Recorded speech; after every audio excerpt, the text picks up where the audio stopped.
Bom, boa noite a todo mundo.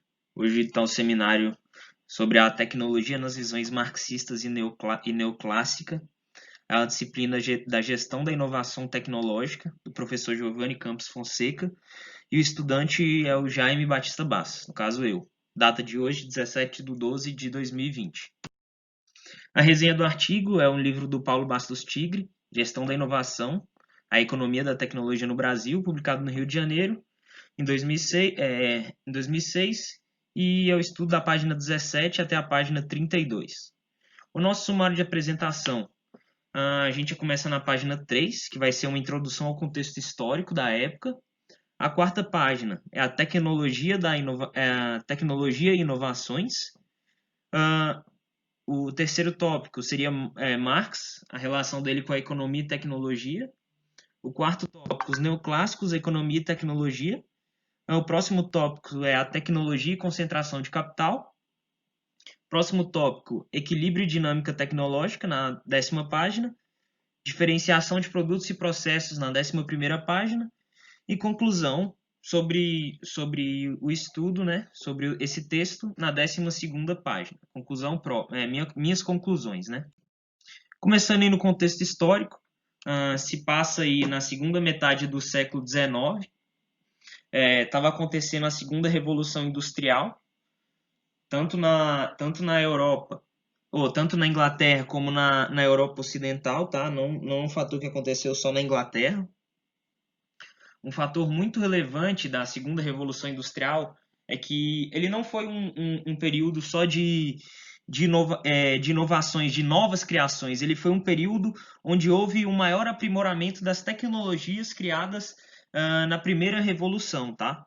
Por exemplo, aprimorou a máquina a vapor, aprimorou a indústria têxtil, aprimorou também o uso do ferro e do aço. Então, ele foi um período em que se aprimorou bastante as tecnologias da primeira revolução industrial, tá? Segundo tópico aqui do contexto histórico é a Europa Ocidental. A Europa Ocidental não ficou parada, ela também entrou nessa segunda revolução industrial. E com esse contexto histórico todo, surgiram duas novas correntes de pensamento, que surgiram bem durante a segunda revolução industrial. Não foi antes nem depois, foi durante. Foi a corrente marxista, feita por Karl Marx, e foi a corrente neoclássica, estruturada aí por Walras. Falando aqui sobre a tecnologia e inovação do período, como que estava a indústria têxtil? Era uma indústria que estava sofrendo um processo de automação, né? Estava ocorrendo a substituição do homem pela máquina. Com isso, a produtividade foi lá em cima. E essa indústria estava passando por um processo de inovação, tá? Então, as máquinas utilizadas na indústria têxtil estavam se inovando para buscar uma maior automação, logo uma maior também produtividade. O desenvolvimento da indústria metalúrgica também foi um fato que ajudou bastante a desenvolver a indústria têxtil. A indústria de ferro e aço ela também estava passando por um processo de mudança. Houve a substituição dos combustíveis, né? Passou a ser usado combustível mineral, combustível de maior combustão e de mais fácil acesso, né? Porque antes se utilizava muito da madeira, a madeira, e com a vinda do combustível mineral, conseguimos aumentar a produtividade. Com um novo combustível, né? O combustível mineral, foi possível aumentar a capacidade das indústrias e dos equipamentos e conseguir fazer uma indústria cada vez mais conseguisse atender à demanda. Agora já caindo aqui para dentro do pensamento de Marx, né, relacionando ele com a economia e a tecnologia, na corrente marxista, o que ele falava sobre o investimento em máquinas, né? Com os maiores lucros e com a concorrência, gerava uma necessidade de um investimento em máquinas, para assim conseguir não fazer o empresário se diferenciar da concorrência. E o que causava isso também? Causava através da mudança tecnológica. Resumindo isso então, Marx falava que com maiores lucros, pelo fato também de ter concorrência e pelo fato de ocorrer a mudança tecnológica, se avançava o investimento em máquinas. Agora, já falando do acúmulo de capital, o que os capitalistas faziam com o acúmulo de capital? Eles inovavam em bens de capital, né? Criavam inovações de bem de capital, e eles também, para conseguir um maior acúmulo de capital, aprofundavam a divisão do trabalho, fazendo com que os trabalhadores conseguissem render mais. Continuando falando aqui de Marx, né, como que ele se relacionava com a economia e com a tecnologia, as inovações. Através das inovações era uma forma de ter produtos em destaque, então ele acreditava que através das inovações a empresa conseguia diferenciar seu produto e conseguia ter um produto superior à concorrência, né, dominando assim o mercado.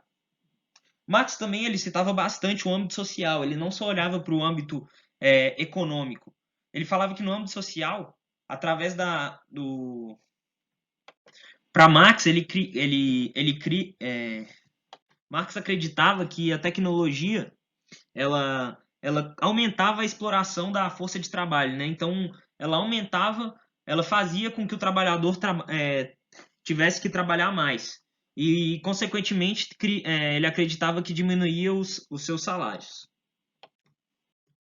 Bom, em relação aos neoclássicos e a economia e tecnologia, o que ele se diferenciava das demais teorias? Os neoclássicos eles negavam o valor do trabalho, então eles falavam que isso era uma coisa que não existia, que era um fator subjetivo.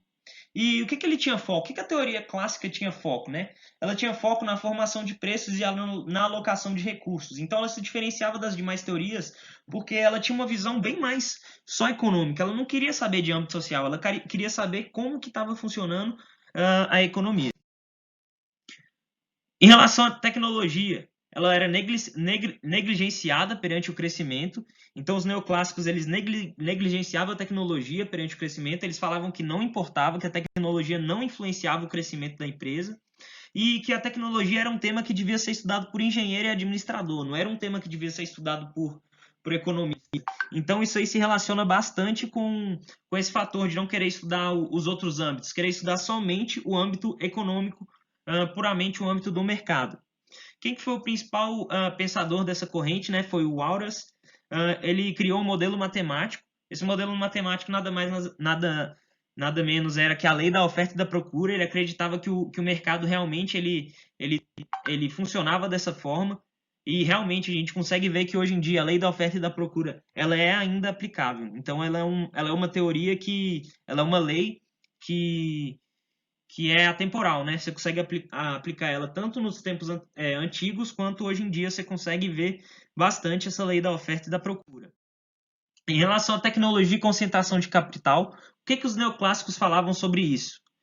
Eles falavam que nenhuma empresa tinha força individual para influenciar o mercado, então eles falavam que o mercado ele era um conjunto, que uma empresa só não ia fazer nenhuma diferença, então eles acreditavam nesse mercado atomizado, né? O que os marxistas falavam sobre a tecnologia e concentração de capital? Eles falavam que os capitalistas eles buscavam constantemente a eliminação de concorrentes, né? Seja através das inovações tecnológicas, seja através de uma aprimoração de uma força de trabalho. E ele falava que a concorrência não se sustentava diante das mudanças tecnológicas. Então, a tecnologia era o que fazia uma empresa se destacar da outra. Em relação ao equilíbrio e à dinâmica tecnológica, o que falavam os neoclássicos? Os neoclássicos eles negligenciavam, tá? Eles falavam que não existia equilíbrio e dinâmica tecnológica, que a empresa industrial era um ponto de erro no sistema, que a tecnologia era um fator exógeno. Ele falava que a empresa podia pegar a tecnologia do lado de fora, não precisava de inovar por dentro, né? E isso é bem contraste com o que a gente vê nos dias de hoje. A gente vê que o diferencial das empresas é elas inovarem a partir de dentro, elas criarem a própria tecnologia. E ele acreditava que a ideia do equilíbrio era sempre incorporada, então ele acreditava que o mercado estava sempre em equilíbrio. O que já falavam os marxistas? Eles já falavam que os capitalistas inovavam constantemente a fim de eliminar a concorrência. Então, voltando, a tecnologia ela era criada para inovar, e com essa inovação você conseguia eliminar a concorrência, pois você criava um produto diferenciado. E ele acreditava também que a economia capitalista ela não conseguia ficar estagnada. Ela precisava de estar sempre em constante inovação, renovação. Em relação à diferenciação de produtos e processos, os neoclássicos eles não dão destaque à inovação tecnológica ao falarem sobre diferenciação de produtos, então eles não creem que a tecnologia influencia na diferenciação de produtos.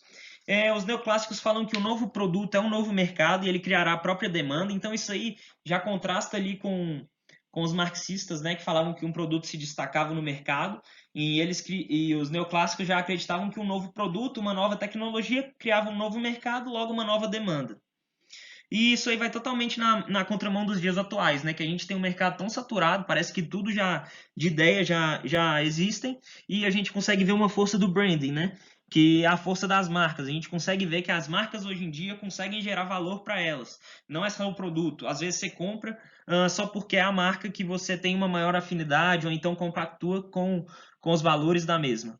Agora já adentrando para dentro do que os marxistas falavam, né, sobre a diferenciação de produtos e processos, os marxistas eles acreditavam que a inovação acelera a obsolência dos meios de produção e de bens de consumo à medida em que se tornam caducos e pouco competitivos. Então ele acreditava que quanto mais você inovava, mais os processos antigos ficavam para trás, ficavam caducos. Então ele acreditava que a dinâmica capitalista tinha que estar sempre em constante evolução, seja de produtos, seja de processos.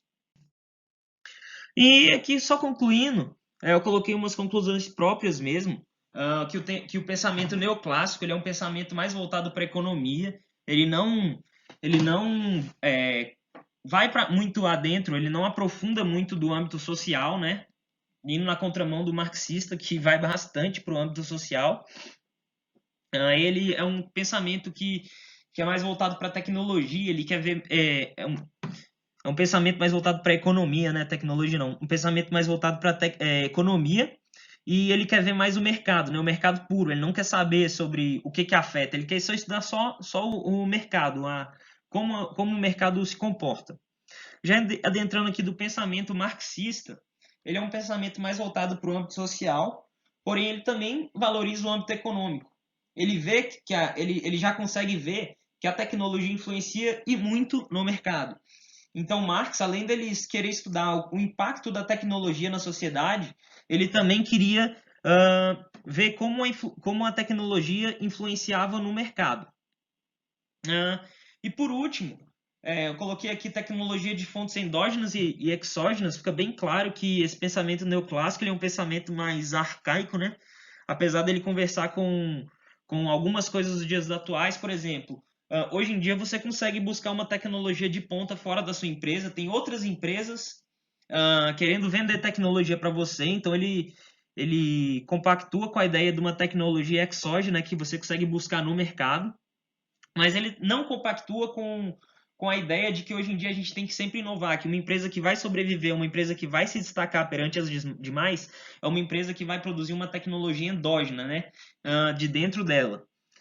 E por último, e também o pensamento marxista, ele é um pensamento que ele está mais à frente que o neoclássico, né? Ele já consegue enxergar que o futuro é a empresa se diferenciar, se diferenciar de dentro para fora, e não pegando tecnologias do lado de fora, do lado do mercado. Ela criar a própria tecnologia para gerar a própria diferenciação.